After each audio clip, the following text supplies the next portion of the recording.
This news update is brought to you by Grab somebody and tell them hello. Your happiness will be connected to flow. Smile and cheer because that is we flow. Grab somebody and tell them hello. With your hands in the air, hands in the air, hands in the air, hands in the air. This is how we flow, yeah.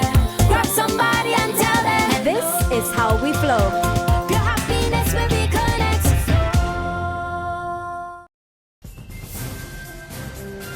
It's Wednesday, October 14, and time for the Barbados Today afternoon update. I'm Fernella Wedderburn. Thanks for joining us. A seventh man is expected to face the law court today, charged with the murder of Jamal Worrell. 23-year-old Rico Jabari McLean of Fairfield Crossroad, Blackrock, St. Michael, will appear in the District E Magistrates Court in connection with Worrell's shooting death on October 2nd at the Bleakin Indian Ground, St. Peter. 6 other St. Michael men, ranging from ages 20 to 39, were jointly charged in relation to Worrell's murder and are currently on remand. A St. Michael man is expected to appear in court today on charges of fraud to the tune of some $200,000. He is Lester Howell of Britton's Hill, who was slapped with 9 counts of fraud offenses, which were committed between February and October. They include criminal deception, going equipped and uttering a forged instrument, and theft of money. He is expected to appear in the District A Magistrates Court. Barbados to get its first branded Wyndham resort. It's Sam Lord's Castle, Barbados, a Wyndham Grand Resort. Officials of the world's largest hotel company and the Barbados Investment Tourism, Inc. finalized the agreement in New Jersey yesterday for the hotel giant to take over the operations of Sam Lord's Castle.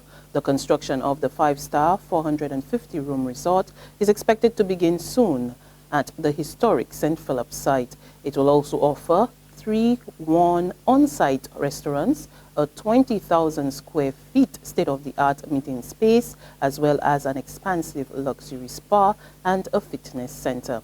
The resort will be Wyndham Hotel Group's 13th property in the Caribbean when it opens its doors in 2018.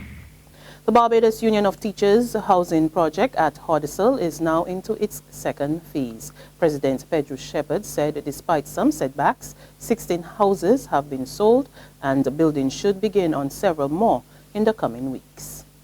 Once phase 2 is completed, then we move into phase 3, where we have 20 lots available in phase 2.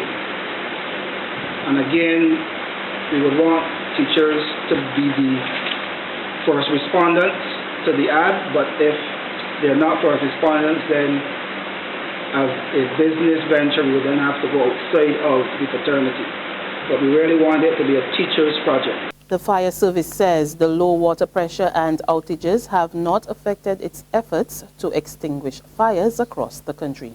The assurance from Acting Chief Fire Officer Errol Menard. Speaking to the media for a walkthrough and inspection of businesses in Swan Street yesterday, Menard said the fire service had put relevant mechanisms in place to deal with such occurrences. The fire department has been fairly proactive over the years, and we have acquired a water tanker. And as long as there's a structural fire in the north, we deploy the water tanker as a routine. So we'll go over to the particular site just to compensate and to augment the water supply in that area. He also revealed that his department is seeking to have fire hydrants erected for quick water access in the city in case of a blaze. There are many fire hydrants in the area. They are underground hydrants. What we will be recommending going forward is that we place a few pillar hydrants that we can see easily at night and during the day. There's regional and international news after this short break. Secure your future, be financially strong. Since 1983, we have been there for you. A smart range of products, great tax benefits. We're the solution to your hopes and your dreams. The Barbados Workers Union Cooperative Credit Union. The Barbados Workers Union Cooperative Credit Union. Humble beginnings to smart loans, smart savings. Save smart and borrow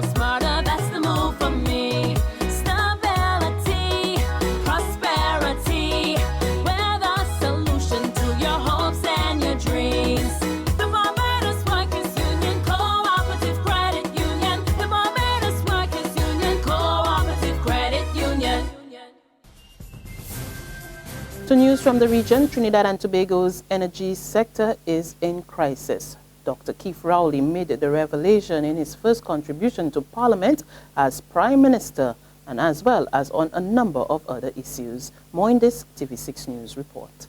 Dr. Rowley says industrialists have told him there is a serious problem in Point Lisas.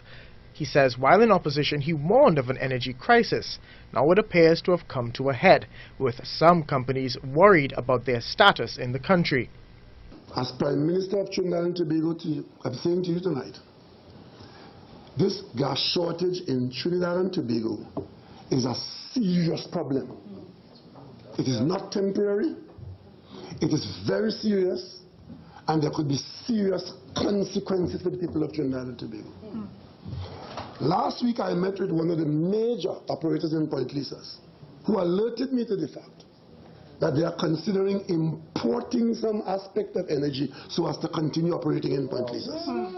Dr. Rowley tells his ministers that it's time to cut back the spending. One way of doing that is to create new arrangements for government travel. He says ministers will not be flying all over the world because it's not necessary and the country cannot afford it. On the international scene, a surge in attacks by Palestinians results in Israeli forces setting up a major security operation in Arab areas occupied in East Jerusalem. Since the beginning of October, 7 Israelis have been killed and dozens wounded in shooting and stabbing attacks. The Israeli military was also deployed to assist in the situation. More in this BBC report. This is an entry and exit point to Tsur Baher, which is a Palestinian neighbourhood in East Jerusalem. For some time there's been a police presence here, but it has recently been strengthened, a reaction to the wave of attacks by Palestinians on Israelis. Attacks that took 3 lives yesterday in Jerusalem alone, 2 of them just up the road from here in an attack on a bus.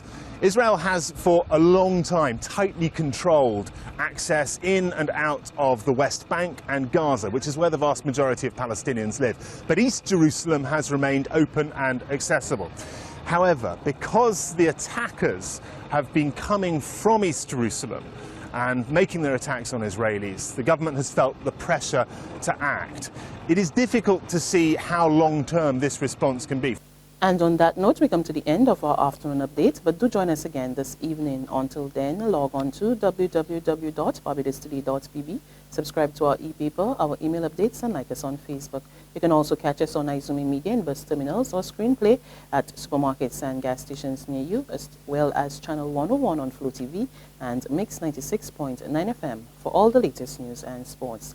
I'm Fernella Wedderburn. Good afternoon.